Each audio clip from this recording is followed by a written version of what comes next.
first game against Kentucky about that team? Yeah, they're a really talented team. You know, we pride ourselves on our defense, and luckily we were able to hit shots. We scored 100-some points, but they had 90-something. So we know we're going to have to be better on that end of the floor. They're really dynamic on the offensive end. They got, you know, at all times they got 5 people who can really score the ball at a high level. So our defense is going to have to be a lot more locked in than it was up there. We're going to have to take pride in that. Challenging to kind of turn the page from winning the regular season for one more regular season game before all the postseason goals? It's definitely not, because it's Kentucky. You know, that rivalry is, you know, they don't like us, we don't like them, and so I'm glad that, you know, it's them coming off of the SEC regular season championship, because I know everybody will be locked in, and I know we'll be ready to go. Just like he's moved on, but how big of a role did, you know, Mike Schwartz play and you ended up here? What was that relationship? Yeah, that was you know, I wouldn't be here without him. You know, he did a great job of creating a relationship with me from a very early age. I remember he was the first. I actually had to call him because at the time I was in 7th or 8th grade, and you know, coaches couldn't reach out to you before high school, I think, and so I started that relationship with him through a recruiter. And you know, ever since that first phone call, he did a great job of staying in touch with me. He did a really good job of creating a relationship with my family. And you know, I credit him for, you know, getting me up here on that visit. And then once I got here on the visit, it was, you know, that was just the icing on the cake. But Mike Schwartz, I definitely wouldn't be here without him. Josiah, you and Santi are the ones that have sacrificed your role a little bit the most this year, but you've also changed kind of position groups. You've been at the 4, you played some 5. Why have you embraced changing position groups so much this season? Just because I want to win.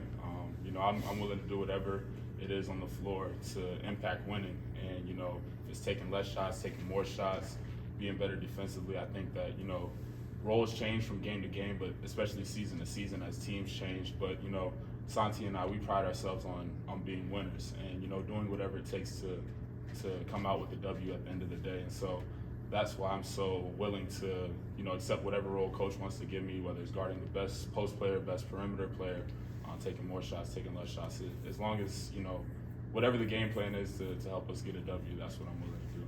Rick talked about you and Santi as being cornerstones to this program. What does being a cornerstone of a program look like to you? Man, it's taken a lot to get to this point. You know, I wouldn't be here without Santi, because I say Coach Barnes is the most consistent person, and right under him is Santi, because you know what you're going to get out of him every single day. He's such a great person.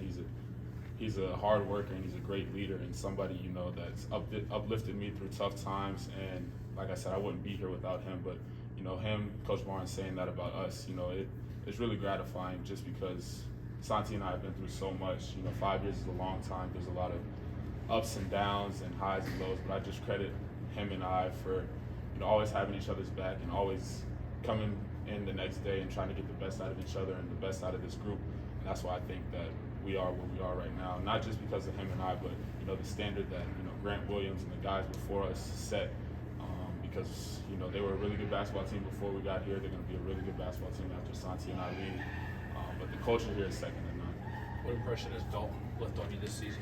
Man, BK that's my guy. I feel like he's been here just as long as everybody else has. He's embraced everybody with open arms. You know, I feel like if a lot of people were in DK's position, you know, they'd be more selfish.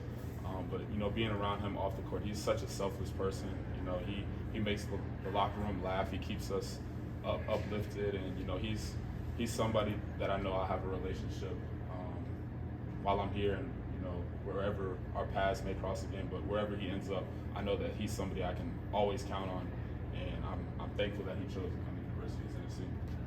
Not even from a basketball perspective, how have you changed just personally from where you started to where you are now?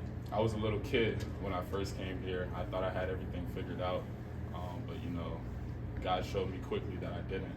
And I'm just happy with where I am right now. I'm happy in my own skin. I'm happy with the man that I've become, and I wouldn't be here without the people here, the experiences that I've had, the good, the bad. It's all got me to this place, and I'm so thankful and grateful for the University of Tennessee for accepting me with open arms, and I'm happy to be at PFL. 10 years from now, when you're talking back about what your favorite memory is from here, what's the first thing you'll tell everybody? Obviously a national championship eventually, hopefully, but what right now would that be? Man, I don't know. There's so many. if you would have asked me this question before the South Carolina game, I would have said the SEC tournament championship. But now, I mean, the regular season championship, I feel like that's even harder to do. I don't think I can pick just one memory. I would just say it's the people, the teammates that I've had, the coaches that I've had, the people who, you know, outside of the program that y'all don't even know, who are here on a daily basis, like the trainers, the assistant trainers, the student trainers. You know, everybody comes in with a smile on their face and uplifts you. And it's hard to, you know, coach. Y'all are at practice. It's not the easiest stuff to go through, but you know, at the end of the day, everybody has each other's backs, and everybody wants to see the next person succeed. And so I'm so thankful for the people, and that's probably what I remember the most. If you could talk to first-year Josiah, what would you tell him about enjoying the next 5 years of his life?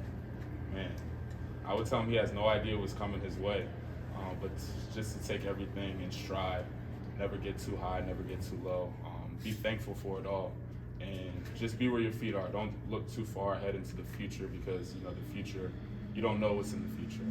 So just being where your feet are, staying humble, staying grounded, and relying on the people around you. You can't get through everything alone. You need people in your corner, and you have the best people around you. So don't take them for granted.